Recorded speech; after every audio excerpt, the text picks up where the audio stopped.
Hello, ladies and gentlemen. Welcome to the Dave and Fraz Sports Talk Show, where today we have an NFL draft episode for you all today, as draft coming up this week, and should be a very interesting draft. A lot of quarterbacks we have going in our top 5. Now, we, of course, will only be covering the top 5 in the draft. If we did the whole first round, it'd take us years. And so we're just going to be going over that top 5, and I'll start us off with the number 1 pick in the NFL draft. The Cleveland Browns will take Josh Allen, the quarterback out of Wyoming. The Browns got Tyrod Taylor in the offseason. And while Tyrod Taylor is a decent quarterback, I think if he doesn't work out the way that the Browns want him to play, then I think they'll just make the quick change to Allen and then trade Taylor and get whatever they can for Tyrod Taylor. So at number 1, I'm taking Josh Allen. And Aaron, who do you have at number 1? At number 1, I have Sam Darnold.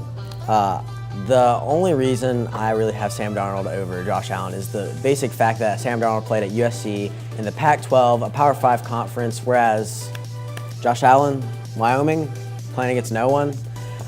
He is a little inconsistent. He has a big arm. He has a lot of potential. Both these quarterbacks really do. But I think if you want an upgrade that's quick and you don't have to worry about really developing the player as much, I really think that Sam Darnold really fits that role, especially when you have Tyrod Taylor, which I think of him as going to be a mentor. I think he's going to be a starting quarterback for the first 2 to 3 years, but it's really just going to give the quarterback that they choose, Cleveland, to really develop their game so that they can be ready for when it's their time to start. Definitely. And you never know, injuries are a big deal in the NFL, and Tyrod Taylor, if he can't prove himself, he might get benched sooner than expected. Exactly.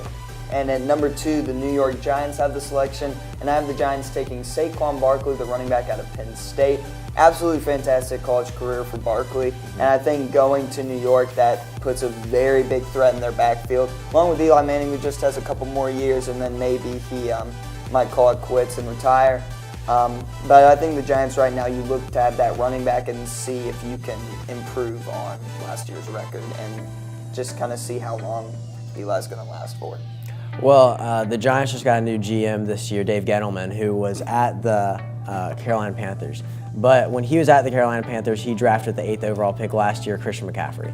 So I really think, and since the Giants haven't had a good running back duo, especially since just running back period, since Ahmad Bradshaw and Brandon Jacobs. So that's 10 years ago. So I really think Eli Manning needs someone else back there in the backfield with him. He's 37 years old. He's got weapons around him. We got Evan Ingram tight end, Sterling Shepard, Odell Beckham Jr., and with Nate Solder coming in from New England at left tackle, I really think this could be a really explosive offense if you add Saquon Barkley to the mix. So, and with him adding averaging 6 yards per carry at Penn State, that's a no-brainer. I think he's the most talented player in the draft. And of course, Eli, only has maybe give him 2 more years, 2 more good years in the league, and then probably Eli will be done. And then maybe they'll look for a quarterback maybe next year or the next year, depending on how Eli performs. Now, the 3rd pick, the New York Jets. I have the Jets selecting Josh Rosen, the quarterback out of UCLA.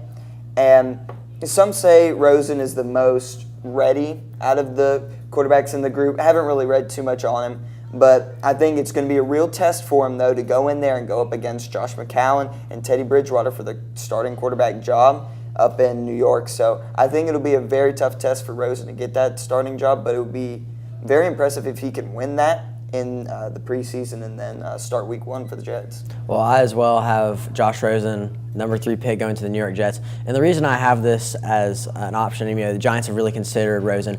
He has the highest football IQ of any quarterback in this year's draft. Terrific IQ, and he does a great job maneuvering himself around the field. But and he brings a sort of confidence that I think when you're a Jets team, as they're starting to rebuild, I think that they can really help them. And, you have Josh McCown, which is a great mentor, been in the league 16-plus years. This could be a very good landing spot for the Jets, especially when they trade up in order to get a quarterback, and he is just an amazingly safe option. Injuries have been a concern, but, in the grand scheme of things, he is the safest bet at quarterback. Definitely. And now, number 4 pick, again, Cleveland getting that from the Houston trade last year, where Houston picked Deshaun Watson.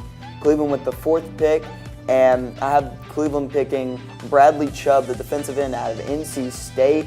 And you get your offensive player with the number 1 pick in Josh Allen. Now you want to go defense and get Bradley Chubb. definitely him and Myles Garrett. That is a very, very scary defensive end combo that Cleveland could have if they get Bradley Chubb at number 4. That's why I have him there. And I agree with you at number 4, Bradley Chubb. I think it's a no-brainer at this point. I think Bradley Chubb and Saquon Barkley are the 2 best players in the draft. You look at the defensive lineman aspect, I don't think anyone really touches Bradley Chubb.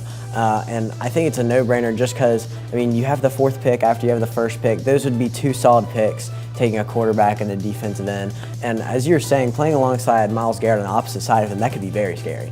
And if Myles Garrett can stay healthy, this could be the best defensive end duo that NFL's ever seen, by far. So, I mean, this could be a very, very good defense. And, I mean, defensive end's a leader of the defense. So, I mean, I think this is a very safe bet.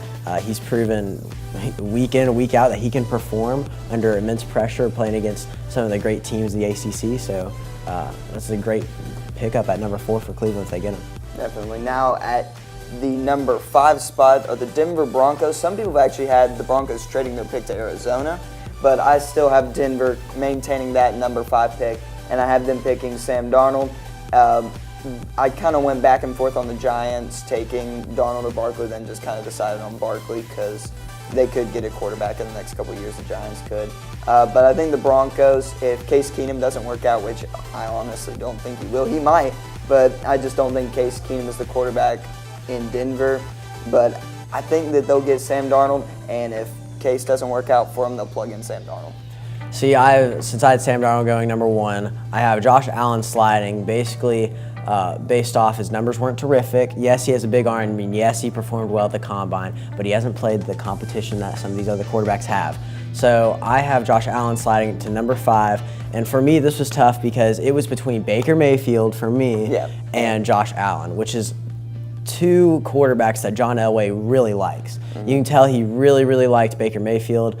You know, Senior Bowl had 2 visits with him. I mean, they love his football IQ and they love his mentality. He's a winner. And, you know, they're completely opposite in their physical structure. You know, Josh Allen is very tall, lengthy, just throws the deep ball about 80 yards down the field, where Baker Mayfield, he's a little smaller, kind of like a Russell Wilson, Drew Brees type of player. But, I mean, I think at this point, I think if you're looking for a quarterback that you really expect to have a long NFL career, I think they're going to go with Josh Allen because I think they can develop him nicely, especially with Case Keenum there. And so that's why I went with Josh Allen over Baker Mayfield. So that will conclude our top 5 picks in this year's NFL draft. It will be nice to see how things turn out in the draft this week. But we want to thank you for watching this episode of David Fraz, and we will see you next time.